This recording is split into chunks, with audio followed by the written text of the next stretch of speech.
Capítulo 1 Gladiadores do Além. Em esferas maiores, espíritos bondosos cumpriam desígnios divinos. Aqui, projetos de futuros centros espíritas. Ali, problemas e dificuldades de respeitáveis casas eram cuidadosamente discutidos. Mais adiante, orações provenientes dos círculos terrestres recebiam criteriosa avaliação. Tudo respirava trabalho e devotamento, luz e misericórdia. Seriedade e amor irradiavam dos corações beneméritos.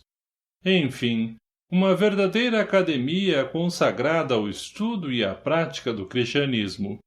Não havia espaço para o ócio, todos laboravam executando as ordens de Jesus.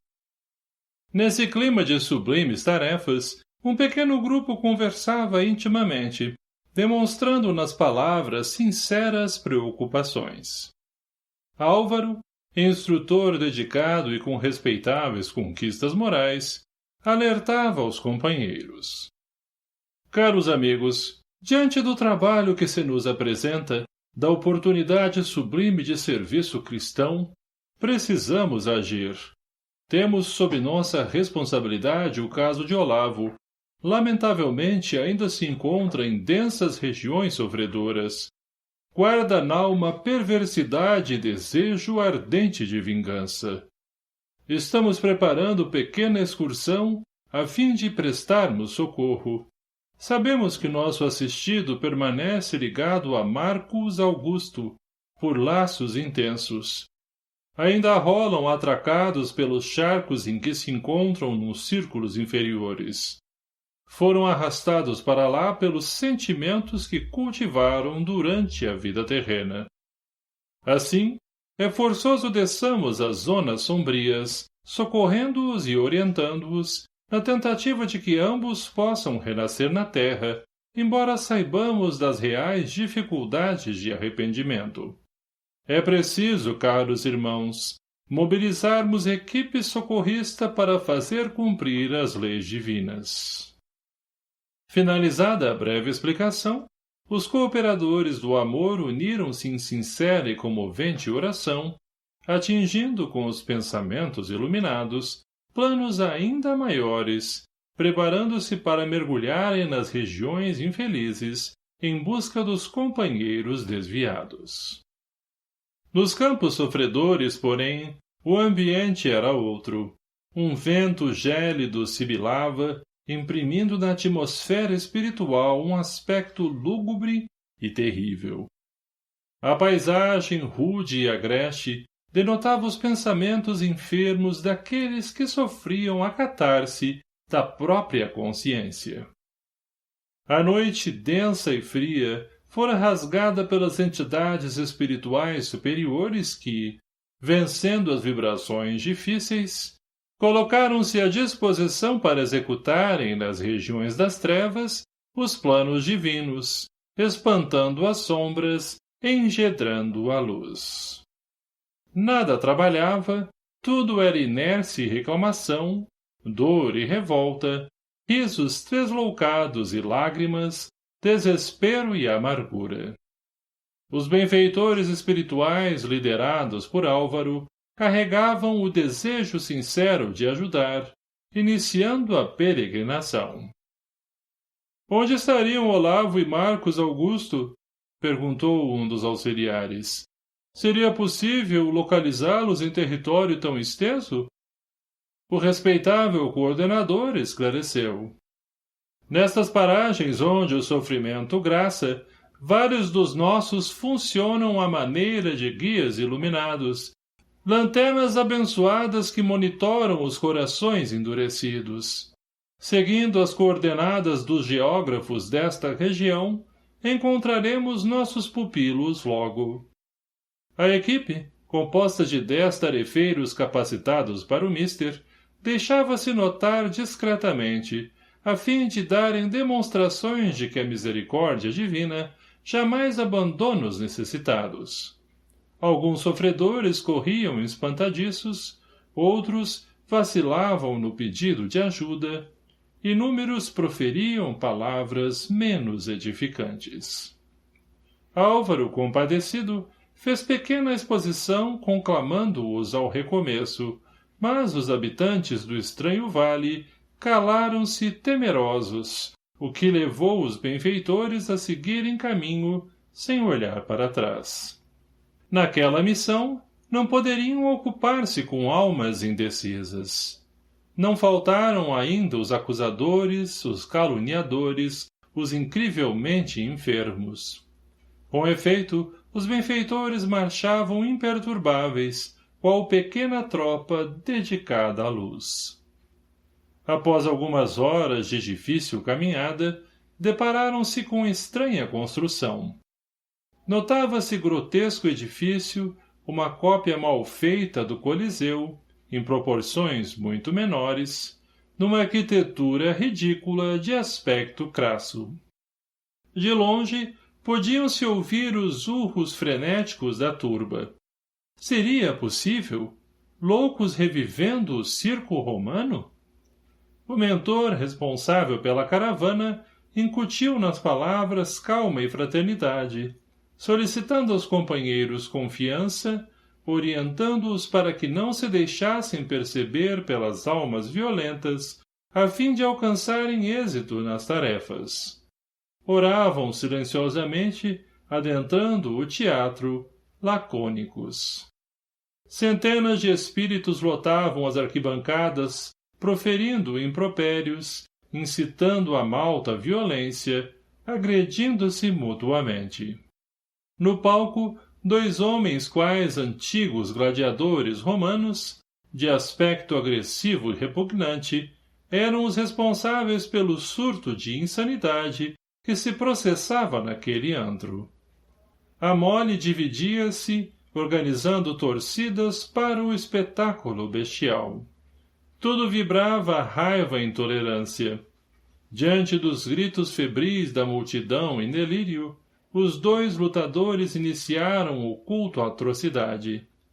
Lutavam de maneira feroz, assemelhavam-se a verdadeiros animais. Envolvidos magneticamente pela turba desvairada, os 2 legionários deixaram-se entorpecer pelos gritos em uníssono. Lutem! Lutem! Lutem! Mergulhados nessas vibrações, os protagonistas da barbárie rolavam no solo, alegrando a plebe enlouquecida. Quando um dos infelizes lutadores caiu quase sem forças, a multidão levantou-se gritando, aplaudindo a vitória daquele que se mantivera em pé. Os combatentes eram Olavo e Marcos Augusto. O primeiro, caído, sofredor, ouvia do adversário. Levante-se! Quero mostrar quem é o melhor. Estamos acertando nossas contas. O atormentarei por toda a vida. Não sei por quais razões fomos atraídos para este inferno, desconheço as leis que nos aprisionaram neste vale imundo. Enquanto permanecer aqui, o perseguirei. Sua vida me pertence, sua alma é minha, sua desgraça me interessa. Infeliz, pagará, tostão por tostão, tudo o que me fez. Ainda que fiquemos neste vale fétido por 1000 anos, o torturarei dia e noite. Você não mais se pertence. Agora, levante-se. Covarde, assuma a posição de homem. Vamos, onde a sua coragem? Olavo, no entanto, não dispunha de mais forças. Permanecia exaurido, mantendo a lucidez somente para remoer aquelas palavras. E, porque estivesse sob intenso poder magnético das entidades maléficas, perdeu, por fim, o raciocínio, caindo num sono torpe. Diante disso, a malta perturbada invadiu o sinistro teatro, carregando nos ombros Marcos Augusto. Pequena tiara fora improvisada, simbolizando de maneira crassa os louros da tradição greco-romana, coroando a fronte do vencedor. Aos poucos, o edifício ficara vazio. Terminado o festival da selvageria, os benfeitores aproximaram-se do agredido. O mentor, compadecido, ajoelhou-se, estendeu as mãos caridosas sobre o pobre, pronunciando esta oração. Deus, eis que nos encontramos em círculos de sofrimentos, onde a violência graça e a dor demora. Faze com que, diante das dificuldades humanas, a tua luz brilhe de maneira intensa. Se não for a tua bondade, quando estas almas despertarão, quando retomarão o caminho de volta, quando sentirão o amor verdadeiro, eis que te pedimos por estes sofredores, ajuda-nos a ajudá-los em teu nome. A prece gerou certa iluminação, o que levou Olavo a um leve despertar. Álvaro, acolhendo o desafortunado ternamente, pronunciava doces palavras. O infeliz, ao reconhecer as suaves energias, ao identificar os emissários da luz, começou a gritar, repelindo a assistência. Afastem-se! Não desejo piedade! Deixem-nos entregues à própria sorte! Respeitem meu ódio! Suas propostas de renovação não me interessam! Afastem-se! O atormentado pronunciava essas palavras mecanicamente. Não conseguia fitar os benfeitores que envolviam em vibrações dulcificantes. Eu não quero a transformação moral. Deixem-me em paz. Quero retaliação. Não consigo vibrar em outra faixa. A beligerância me consome diariamente. Calem-se. Nada das lembranças do Nazareno. Nós já estamos cansados das palestras improdutivas que periodicamente somos constrangidos a ouvir e suportar. Julgam-me sem forças, incapacitado, humilhado, não é? Nada disso. Brevemente estarei restabelecido, pronto para espreitar Augusto com toda a minha ira. Acredito que cada um de nós não pertence mais a si mesmo. Nossas vidas estão entrelaçadas, intimamente unidas pela odiosidade que nos consome, corrompe e que nos ata neste estranho vale de sombras e sofrimentos. Nos consumiremos, toda a nossa atenção está a favor da violência. Quero igualmente destruí-lo, e nada do que partir de vocês me convencerá. Portanto, afastem-se. Eis que nesse momento o desditoso levantou-se de chofre e, correndo, desapareceu nas sombras. O silêncio fez-se. O instrutor, sem desanimar, convidou a equipe ao recolhimento absoluto. Agora, naquele campo sombrio, ouvia-se apenas o sussurrar do vento. As forças eólicas traziam de longe gritos e gemidos. Vez por outra, entidades enfermas varavam a escuridão, urrando quais feras aprisionadas em sinistro cárcere. Poucos colocavam-se à disposição para se autoanalisar e solicitar socorro espiritual. Horas depois, o mesmo teatro, palco vivo da tragédia de Marcos Augusto e Olavo, era preenchido novamente. Espíritos excêntricos, ensimesmados, temíveis, ocupavam as primeiras filas conspirando. Temos de agilizar a próxima manifestação. Este é um verdadeiro templo edificado à violência. Lourenço Ventura, o grande administrador deste vale, logo nos visitará. Dizem que é responsável por inúmeros casos de obsessão e que este sítio está sob seu domínio. Multidões dos seus soldados, verdadeiros capangas, estão espalhados por aqui, vigiando e impedindo-nos de qualquer tentativa de libertação. Os emissários do bem pouco têm conseguido nestes cárceres. Todos temem o grande Lourenço. Segundo a tradição romana, nos concede pão e circo. Com isso, evita as naturais rebeliões. A conversação foi interrompida pelo intenso trânsito de centenas de espíritos rebeldes que engrossavam as fileiras do anfiteatro. Por essa hora, todos os lugares já estavam ocupados e ouviam-se nitidamente os gritos da multidão. Eram homens e mulheres que se perderam no mundo. Verdadeiramente escravos do desequilíbrio, utilizavam-se daqueles momentos como anestésicos, a fim de esquecer o sofrimento e as responsabilidades assumidas diante das leis divinas. Durante o tempo em que sorviam o vinho sinistro da belicosidade, não enfrentavam os dramas da própria consciência que os conclamava para a transformação moral.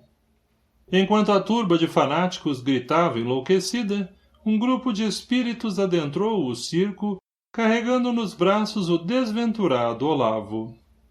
No extremo oposto da arena, surgiu Marcos Augusto, ostentando pose de vencedor.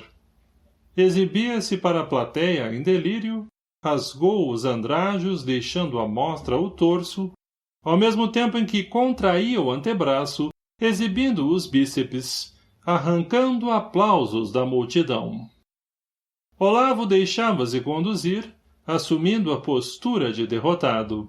Na alma, porém, ruminava o desejo de vingança. Rufaram os tambores, sopraram as trombetas, os barítonos cantaram, e o temido Lourenço Ventura invadiu o teatro, ostentando fama e poder. Todos os que estavam nas arquibancadas fizeram um gesto de reverência. Assumindo posição de destaque, o recém-chegado saudou os presentes com a destra espalmada, dirigindo-se para a tribuna, enquanto o povo o aplaudia em delírio. Posicionando-se de maneira solene, iniciou, com voz imperativa, este discurso. Caros compatriotas, nossa reunião nesta hora representa a minha magnanimidade. Todos sabem que deste vale sofredor não há como escapar.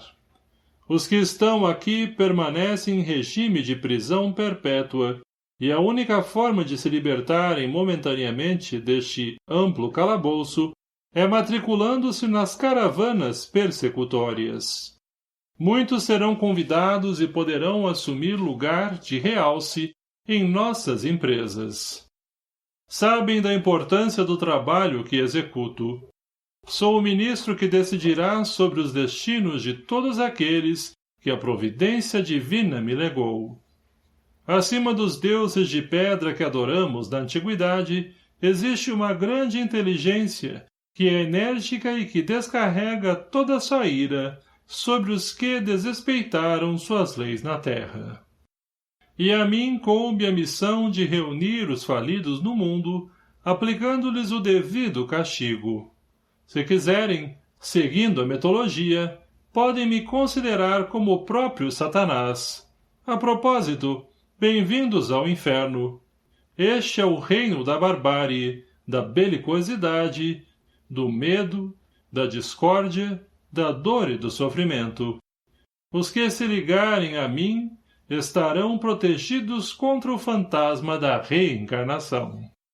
Temos recebido, continuou o malfeitor, assumindo uma fisionomia preocupada, de tempos em tempos, a visita dos emissários que se dizem do bem.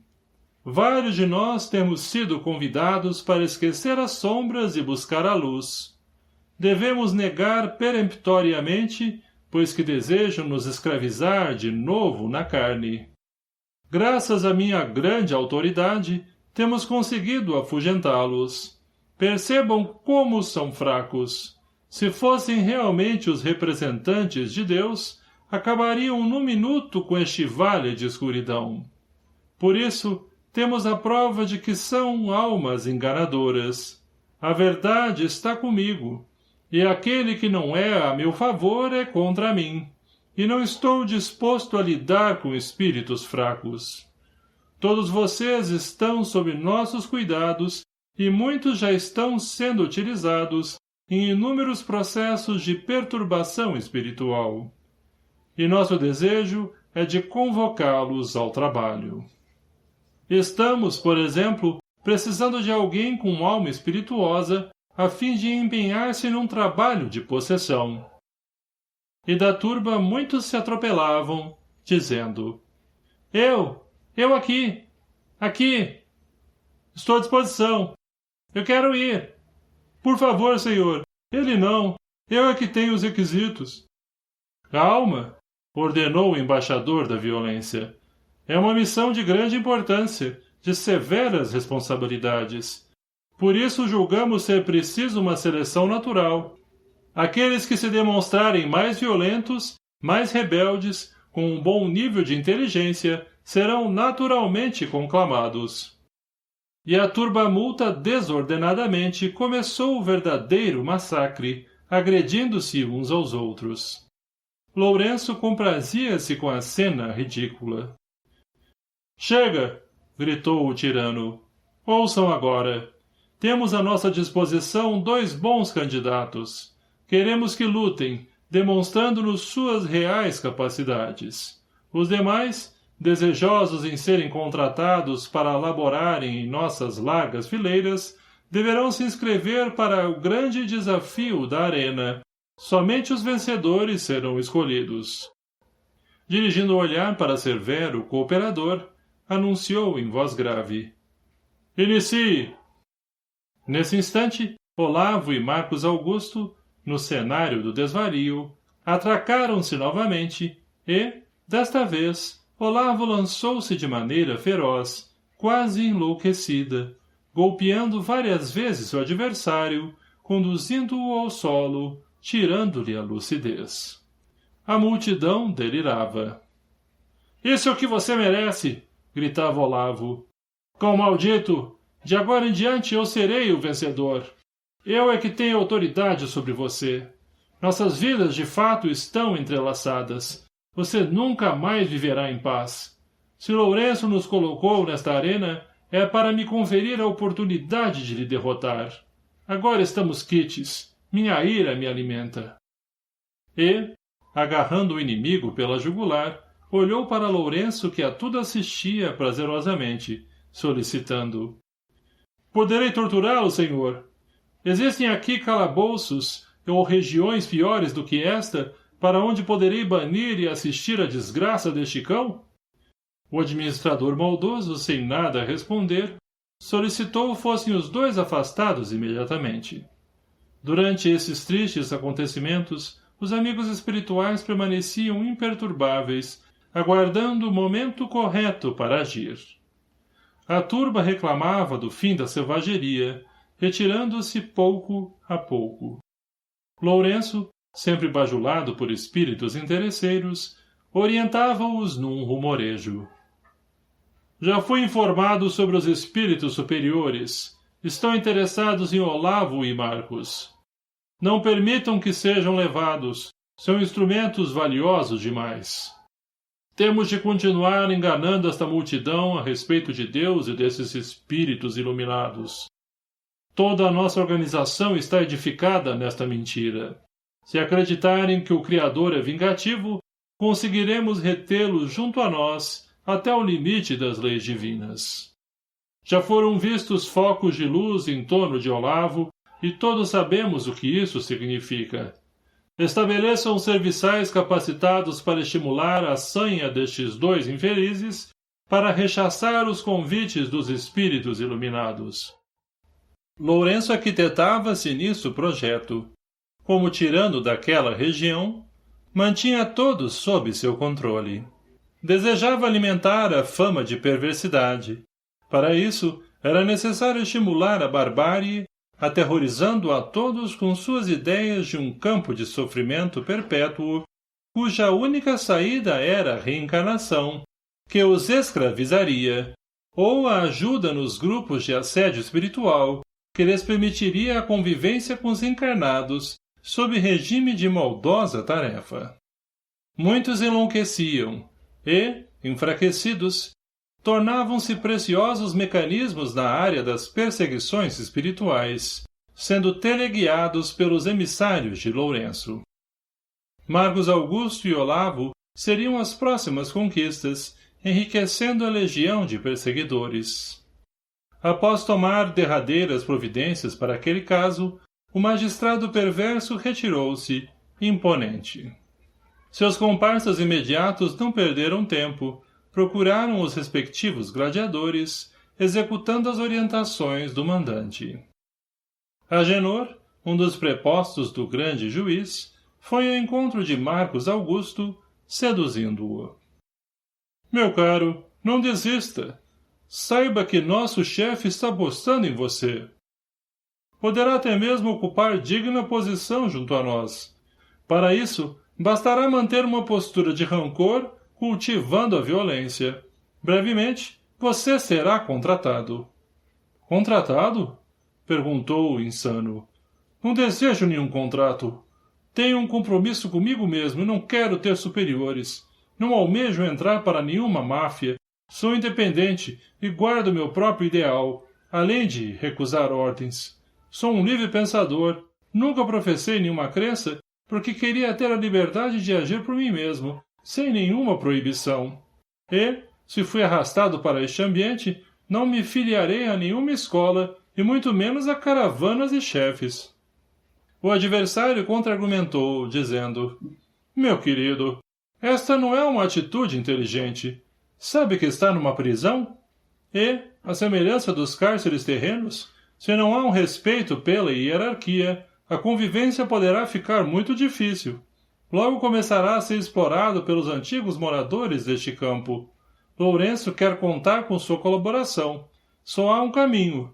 Não vê que o nosso líder representa a porta de saída deste inferno? Há quanto tempo está aqui? Desconhece que poderá retornar à terra? Pense bem. Ligar-se aos homens pelas teias dos vícios, a vida lasciva, sensações de todos os matizes, a vida noturna. Marcos Augusto sentiu-se estimulado. Nada mais lhe fascinava que a boemia. Diante das argumentações de Agenor, perguntou: Como isso pode se dar? Por que não se filia aos seguidores de Lourenço? Experimente e verá. E como ficaria Olavo? Não poderia abandoná-lo. Calma, respondeu o inimigo do amor. Venha conosco uma noite. Deixe seu desafeto para depois. Terá tempo de programar novas investidas contra ele. Você precisará buscar forças para recomeçar sua batalha. Valerá a pena. É preciso lhe alertar. Espíritos iluminados de tempos em tempos passam por aqui e tentam arrebatar muitos dos nossos. Como assim? Eles são aprisionados e voltam para a Terra através da reencarnação. É isso que os emissários do bem desejam. Querem impedir nossos planos, escravizando-nos novamente na matéria. É necessário resistirmos. Seremos uma proteção para você. Faça uma carreira, seja respeitado entre os grandes obsessores. Não perca tempo, do contrário terá de reencarnar. A escolha é sua. Marcos Augusto, reflexivo, resolveu ceder às argumentações falsas do pseudo-amigo, deixando-se abraçar pela entidade perversa, desaparecendo ambos na escuridão. Enquanto isso, Olavo recebia dos servos de Lourenço orientações semelhantes. É agora, Olavo! Você conseguiu sua vitória! Aproveite e matricule-se em nossa obra! Você é um elemento vital! Nosso grande chefe deseja tê-lo em nossa caravana. O que diz? Não estou preocupado com isso. Augusto é meu grande interesse. Desejo unir-me em guerra junto a ele, maltratá-lo o quanto puder. Ele não terá escapatória. Sim, retrucou o inimigo. É necessário saber transitar neste ambiente. É preciso que estejamos ligados a certas organizações a fim de que a reencarnação não nos arrebate. Reencarnação? O que é isso? É a volta à carne para uma romaria sem fim. Temos de lutar contra ela para evitar a escravidão futura, dando um basta em certas leis que, segundo afirmam, são irrevogáveis. Somos os donos dos nossos próprios destinos, e mais do que nunca é imperioso estejamos organizados. E fazer parte da equipe de Lourenço Ventura é, antes de qualquer coisa, um privilégio. Seria oportuno que procurasse conhecer o trabalho para verificar as condições agradáveis em que são realizadas. Olavo, sentindo-se tocado, solicitou um período para refletir, no que foi atendido. Minutos depois se encontrava em solitude, pensativo. Nesta hora de calmaria, instrutores espirituais dele aproximaram-se, tornando-se visíveis, falando-lhe carinhosamente nestes termos. Olavo, meu filho, não atendeste nosso convite? Não quero a presença de vocês, afastem-se. A questão, meu amigo, não é de afastamento, é de necessidade espiritual. Tens caminhado por veredas espinhosas, enfrentas dias difíceis. E, se continuares nesta luta inglória, um período de extrema amargura te espera. Deus, continuou o benfeitor afável, não criou o homem para vê-lo digladiando-se dessa maneira. Será que te perdeste completamente? Não vês nada além desta perseguição? Nunca te falaram sobre a lei de causa e efeito? Não, nunca, respondeu perturbado, num rugido animalesco. É conhecida também como lei do retorno. Foi estabelecida pelo Criador a fim de regularizar a vida moral das criaturas humanas. Didaticamente pode ser exposta desta maneira. Tudo que executamos com nosso livre-arbítrio retorna para nós. As atitudes, boas ou más, os atos construtivos voltam qual suave perfume, acalentando nossa alma, empurrando-nos cada vez mais para o progresso. Os infelizes, porém, nos aprisionam numa masmorra moral, na qual o grande juiz, nossa própria consciência, determina a reparação de nossas atitudes ante as leis universais. Assim, dias terríveis te aguardam. Enquanto não abandonares este desejo de perseguição, tua alma permanecerá atormentada. Pensa nos dias felizes da tua existência, quando desfrutavas de sadia convivência familiar. Convivência? Perguntou assistido, atônito. Como estão meus familiares? Não consigo me recordar deles. Permanecem sentindo tua falta. Enquanto te dedicares a esta insensatez, eles dificilmente te sentirão em equilíbrio. Guardam angústia na alma, porque as tuas vibrações saudosas, revestidas de fluidos perturbadores, os atingem quais dardos envenenados, fazendo com que os mais sensíveis registrem, no próprio corpo, alguns dos teus desequilíbrios, torturando-lhes a vida. Tua alma guarda graves desequilíbrios, e será necessário que haja, de tua parte, um grande desejo de renovação. Ninguém muda de vida de uma hora para outra. Fazer o bem não está ao meu alcance. Será preciso um grande acontecimento para me fazer abandonar os meus objetivos. Os amigos espirituais, verificando não ser possível continuar o diálogo, resolveram calar, respeitando o livre-arbítrio daquele que, infelizmente, despertaria pela amargura. Os instrutores da verdade lamentavam. Será preciso deixar a vida agir. A dor se converterá em grande educadora. Acompanhemos este caso, aguardando o momento exato para o devido socorro.